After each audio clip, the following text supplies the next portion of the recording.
for the longest time, there was a basketball team, the Clippers. I don't know if you're familiar with the Clippers. They had an owner called Donald Sterling.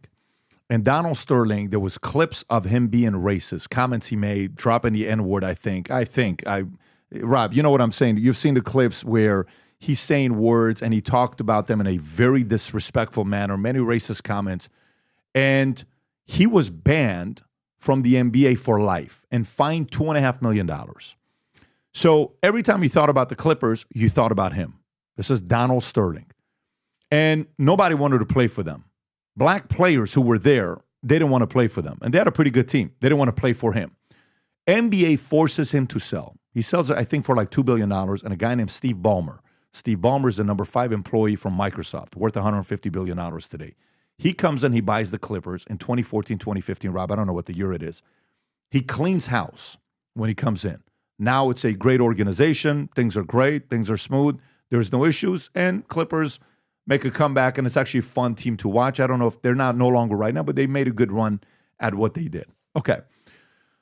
So the new buyers buy it in March of 2023, okay, give or take. The dates, I have it somewhere around here. When they buy it, one of the things that I asked is, so now you're saying 91% of videos are taken out from 56 million to 5.2 million. It's a big number to filter all that stuff out. And I say, so how do you know when somebody is uploading a video that the person is underage or not underage, right? And we look up, there's a software that I think they use called Yoti, and Yoti is a third-party service to prove age without giving up the identity to the company. So I can go on there and say, hi, I'm Patrick Bet-David, boom, you know how you do your Apple, whatever. Yeah, Patrick Bet-David, you're 46 years old, you're fine, you can put up your video. Great, fantastic.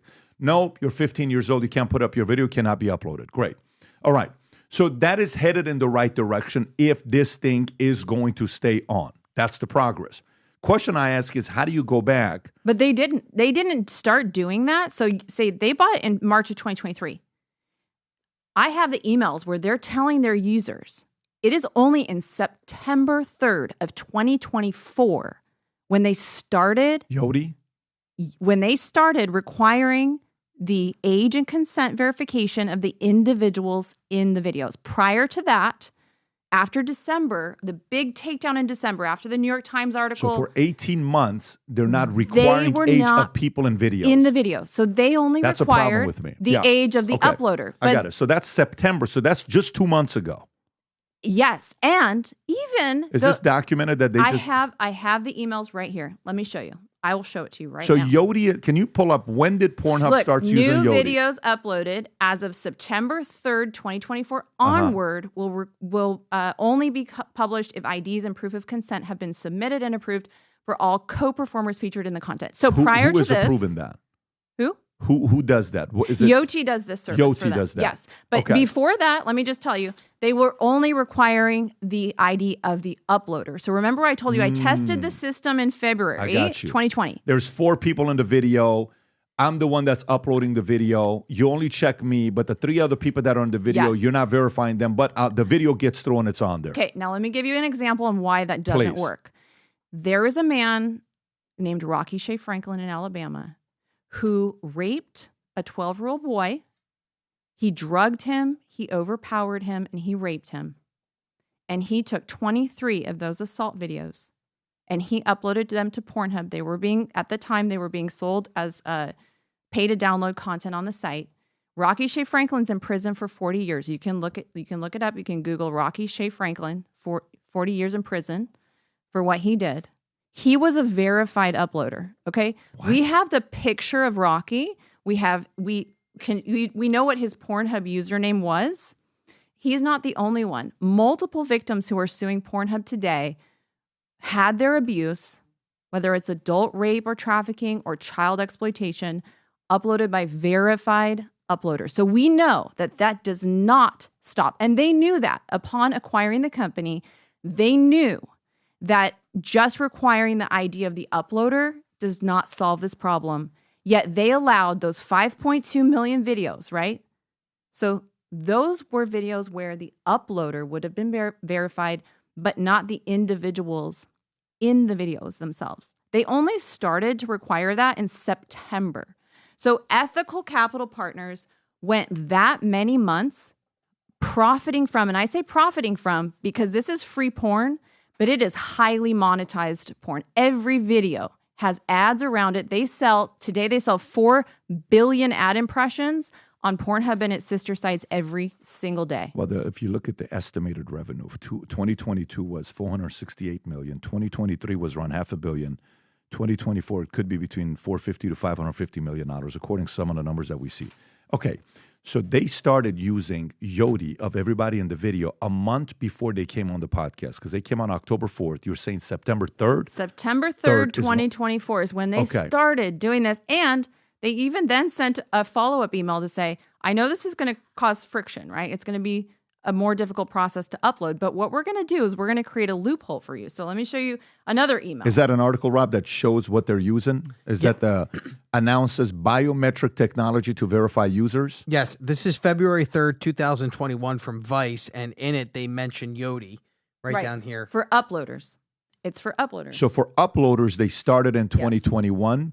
But for everybody in the video, they started at September 3rd of 2024. And they implemented a system. So what they did was, to make it easier, they created essentially what's a loophole to the system, where they created an auto tag option where anybody, so you can get one person verified, and they describe it here as an auto tag function. So if you auto tag somebody else, that they will automatically, they don't have to verify their age and consent in that. So I'm trying to explain how this works. So you have a performer that is actually verified. So they show their ID and they, do their consent form. Then they can toggle on this feature that they describe in these emails to their users, where they can auto accept incoming tags. So another person could have X, Y, and Z individuals in their videos. And in order for them to get around actually having to show the ID and consent of all those individuals, they can go to somebody who has the auto accept, auto tag on, and just tag them, okay? And what they said in this email, if they abuse the feature and try to tag you in a video that you're not in, a compliance team will catch it and may not allow it. May not. Do you know what may not means? This is tricky, right? May not means we may allow it, right? So even now, it's clear that this system isn't really a robust and reliable system. And yet they're here, sitting here, Alex, with that cross around her neck, and she's been there for so many years. She was there when these children were being abused, were the rape and trafficking victims. And even today, they have illegal content on the site. And you know how I know this? The proof is the fact that they had to file a report under the Digital Services Act. The Digital Services Act is a European law, and they really fought hard not to have to report under the Digital Services Act. They said, look, we're not a very large online platform, is their argument, because very large online platforms have to report.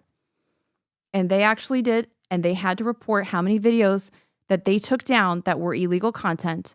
And from February 15 of 2024 to June 30 of 2024, they reported 3,770 images that they believed were child sexual abuse material that had to be taken down.